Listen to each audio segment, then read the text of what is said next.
Howdy friends, Miss Collins here, and today we are going to talk about unity. So unity is one of our principles of art. Unity means the way things work together in an artwork. So to get your mind kind of around unity, I want you to think of the way that our weaving came together.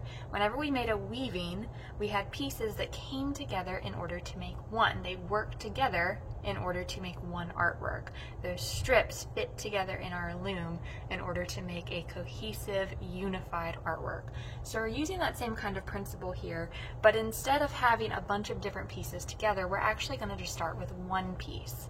The thing that we're going to be working with is clay. What we want to make sure that we do with this artwork specifically is that we keep it unified. So this one block of clay that we're each going to get is going to stay just that. We're not going to have any pieces that detach and then reattach. We are going to keep this artwork unified in order to kind of represent our unity principle. In addition to the ball of clay that you all will get, you will also get a large sheet of paper. This is going to act as our mess mat, so any of our clay that we're actually getting on anything, I want it to happen here on this paper. You may need a pencil or something to write with, a couple tools, and then of course some baby wipes.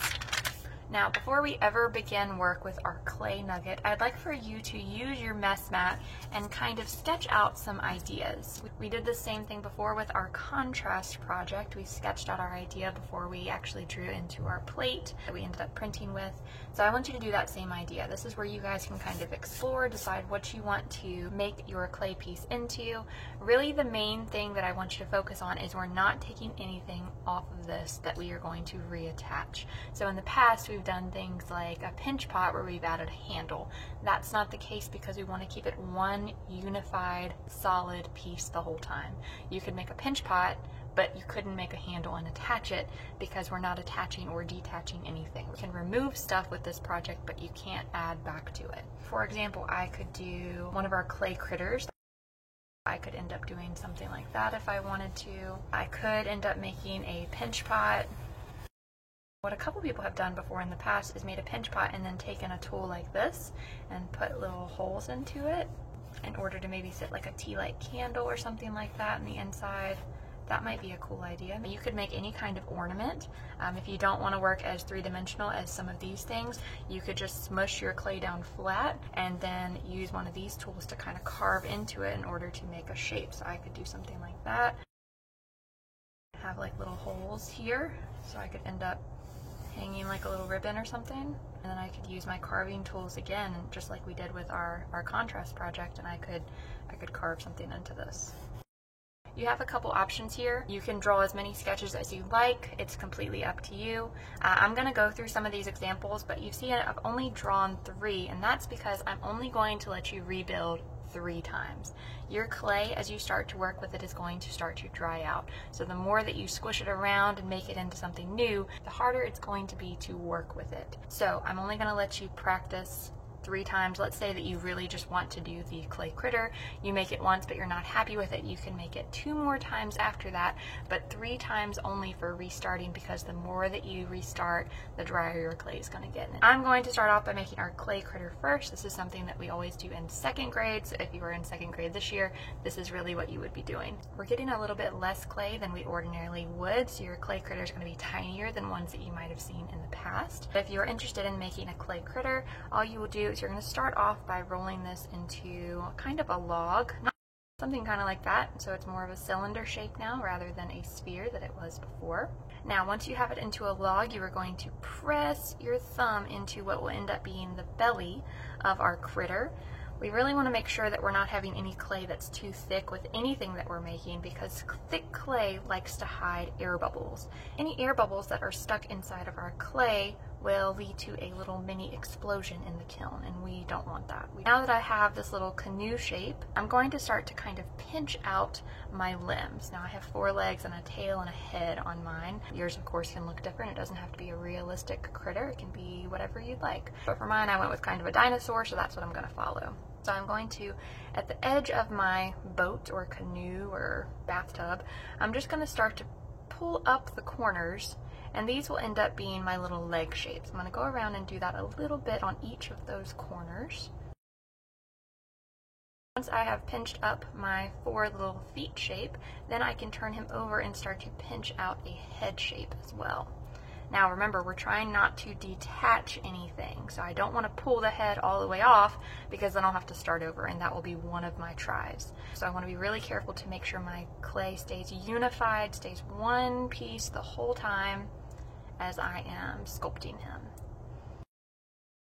I'm gonna pinch my legs just a little bit thinner. I don't want them to be too noodly or they won't be able to support my whole critter, so if you are making legs, make sure they're about the thickness of a finger. You see that my pinky finger is about the same thickness as one of my legs. Any thinner than that and he's gonna have a hard time standing up, so keep that in mind. Now let's go in and give him a little bit more details to kind of match my sketch. Alright, once I have finished my preliminary shape, I want to make sure that all 4 of his feet touch the ground. That seems pretty good to me. And then I can go in and with my tools do some extra details if I want. Now you can do this step with anything that you make, not just the critter, but you can go in and use your tools to make any textures or any designs that you would like to on your piece. Alright, and there you have it. There is my first attempt at one of my sketches. I could stop here, be happy with this, let it dry for a week, and then pop him in the kiln. But I also want to show you how to make the other ideas that I sketched out. Remember, you only get 3 turns, so this would count as one of my strikes. And if you need to keep up with that, if you want to make like a tally mark, like I have made 1 attempt, I only have 2 more attempts left. You can do that as well. So if you do decide that you want to start over, you're going to take your piece and you will smush it back into that original nugget that we had.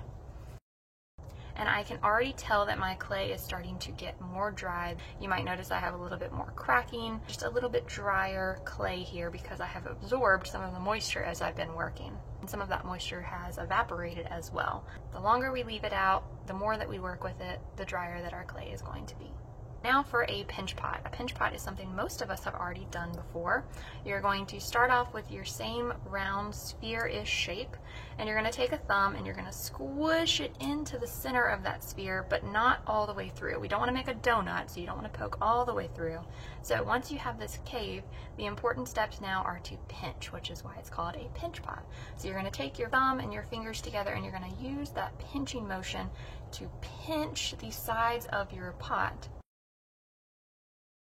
We are still working with 1 solid piece of clay. I don't have different pieces that are popping off or coming together. Remember, there's no attaching here. In the past, we might have scored and slipped in order to attach pieces. For the sake of unity, we're not going to be attaching anything at all. I have my pinch pot here, but right now it still has a rounded edge, which doesn't make for good standing up. If I want it to be able to stand up nice and sturdy, I'm going to take my pinch pot and I'm just going to kind of tap it gently, and that will give it a nice flat edge. That way when I go to push it around, it's a little less wobbly. You can also kind of mess with your edges a little bit. Okay, I could stop there. That could make a fabulous pinch pot.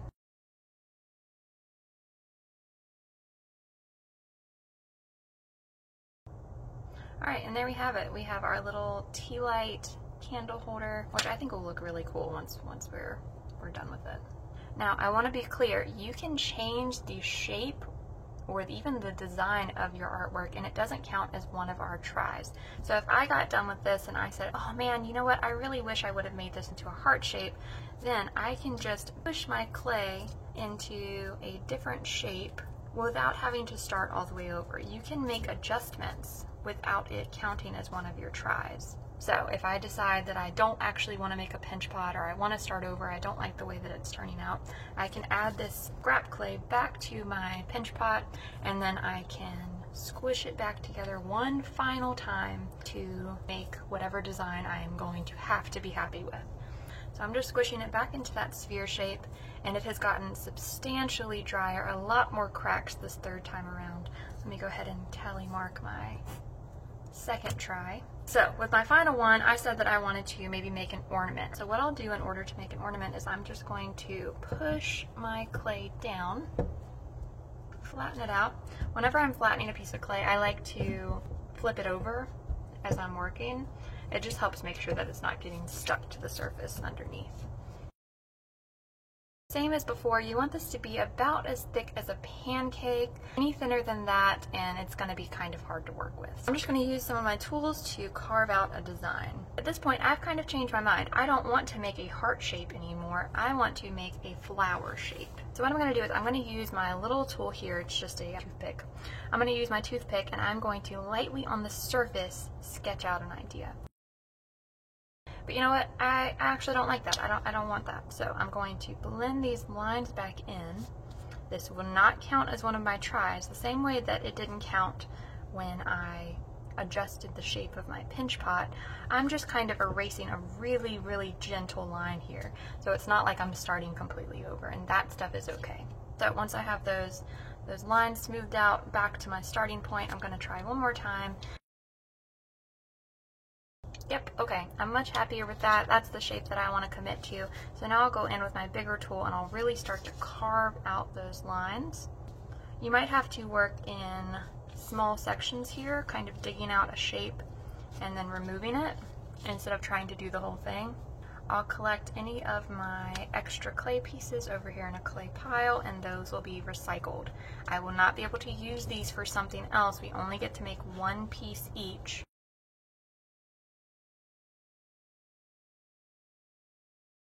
These are going to go in the kiln just like normal. So if I have any spots that are kind of sharp now, they're going to be very sharp when they come out of the kiln.